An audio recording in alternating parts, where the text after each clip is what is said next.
Muling iginiit ng Malacanang na walang dapat ipag-alala tungkol sa kalusugan ni Pangulong Duterte kahit inamin niya kamakailan na may mga sakit siya. Kasunod niyan ng ilang panawagan na sabihin na ng Pangulo kung ano talaga ang kalagayan ng kanyang kalusugan. Nakatutok si Joseph Morong.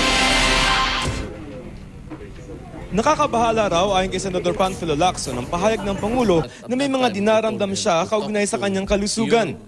Kaya paalaala niya sa Pangulo, responsibilidad niyang tapatin ng taong bayan tungkol dito. Nagkakaroon ng uncertainty, tapos although clear naman yung ating rule sa Constitution sa succession. So we should not be worried na kung may mangyari sa Presidente, magkakaroon tayo ng hiatus o kaya may vacuum ng leadership. But then, sabi ko nga, siya yung binoto and he should be there until the end of his term. Ipinunto naman ni Senador Leila de Lima na nakasaad sa konstitusyon na dapat sinasabi sa publiko kung may kritikal na karamdaman ang Pangulo. Paano raw masasabi ng palasyo na hindi kritikal ang karamdaman ng Pangulo kung hindi ito naka-attend sa ilang events dati at hindi nakapagtrabaho? Sa isang forum nung isang linggo, mismong si Pangulong Duterte na nagbulgar na bukod sa araw-araw na migraine, may problema din siya sa spine kaya gumagamit siya ng isang uri ng pain reliever. I had a bad sleep. The last one was this. And I hit the cement. I have a lot of issues with my spine. I used to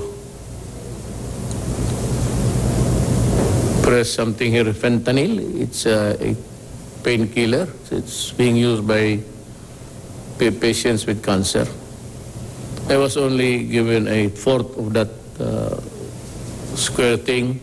Bukod dyan, inamin din ng Pangulong meron siyang Barrett's disease na nakakaapekto sa kanyang esophagus at Purger's disease na nagdudulot ng pamamaga at pagbara sa mga ugat niya sa kamay at paa. Kaya sabi ng tagapagsalita ng Pangulo, bakit pa raw kailangan maglabas ng medical bulletin, gayong ang Pangulo na mismo ang kusang nagsasabi kung may nararamdaman siya. He actually keeps us updated. What do you trust, the paper or his actions? You know, you see him, he's all over the place. Simula nang umupo sa pwesto nitong Hulyo, halos hindi nababakante ang schedule ng Pangulo.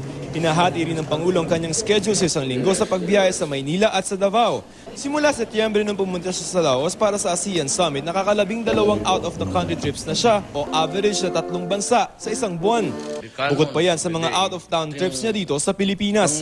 Pagtitiyak ng palasyo, wala naman daw dapat ipag-alala sa kalusugan ng Pangulo. He goes beyond the mere 8 hours, goes to 14, goes to 16 hours, and still keeps going. Correct. You know, sometimes it just takes God to stop him. Take him seriously in the sense that he doesn't always feel in the peak of health. However, as my doctor said in Philippine Heart Center, he said, much of these things we go through are really wear and tear. I mean, he's 72 years old, give him a break. Joseph Morong, Nakatutok, 24 Oras.